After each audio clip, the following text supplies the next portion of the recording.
Hello, welcome to tutorial for you channel. In this video, I will show you how to create an account in openAI for ChatGPT. So if you are interested, click on that like button. Also, I will be making more videos on this topic, so hit the subscribe button. So let's start the video. To sign up on ChatGPT, visit this website.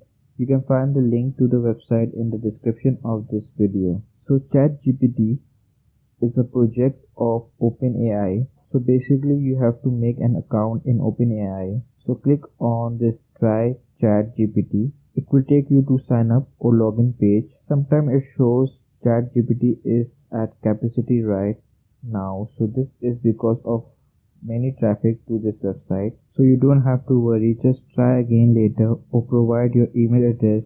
They will notify you.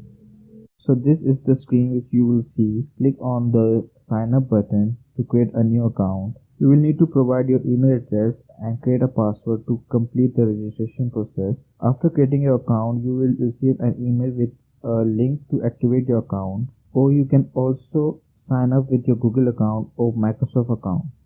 Then enter your first name and last name, and then you can verify your phone number. They will send you a verification code. Enter that code. So now you have successfully made an account on OpenAI. You will be taken to the dashboard. This is where you can access all the features and tools provided by ChatGPT. So there is this new chat button. You can click on it, or you can just write what you want in this box. It's like chatting with another human being who will provide you with solution to your problem. Alright, well this was just a very quick tutorial. If you think this video was helpful to you in any way, please give this video a like. If you want to see future videos like this, hit the subscribe button. That's it for this video. I will see you in the next video. Till then, take care. Have a nice day.